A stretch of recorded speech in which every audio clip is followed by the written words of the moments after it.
Ασχολούμαι με τη διεθνή έκθεση από τα εφηβικά μου χρόνια. Μου άρεσε πάρα πολύ, έχω έρθει πάρα πολλές φορές σαν επισκέπτης. Η εταιρεία μας Innovation Group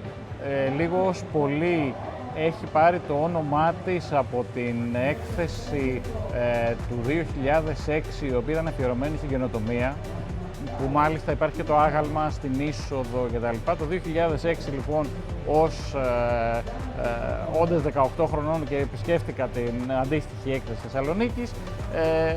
θεώρησα ότι το innovation μπορεί να εκφράσει το σχήμα που στείναμε εκείνη την περίοδο. Το 2008 λοιπόν ιδρύθηκε η Innovation Group, που είχε επιρροή από το άγαλμα και όλη εκείνη την ατμόσφαιρα της έκθεσης. Από το 2016, σε μία μικρή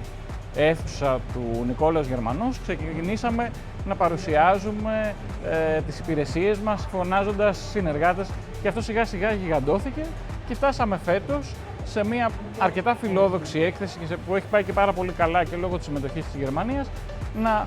έχουμε το Rethink Digital σε όλο τον Νικόλαος Γερμανό, σε δύο παράλληλες αίθουσες, με τη συνεργασία του Εθνικού Κέντρου Τεκμηρίωσης και με τη συνεργασία δύο φορέων καινοτομίας, του Smart Attica, που ανήκει στο Εθνικό Κέντρο Τεκμηρίωσης, και του DGIN, που είναι ο αντίστοιχος φορέας της Κύπρου.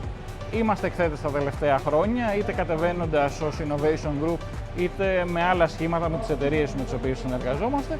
και πάντα προσπαθούμε να κάνουμε κάποιες παράλληλες εκδηλώσεις στο ρυθμό της Διεθνούς Έκθεσης Θεσσαλονίκης, και ειδικά φέτος είμαστε πολύ χαρούμενοι που επιτέλους έχει μια μεγαλύτερη τάση προς την καινοτομία.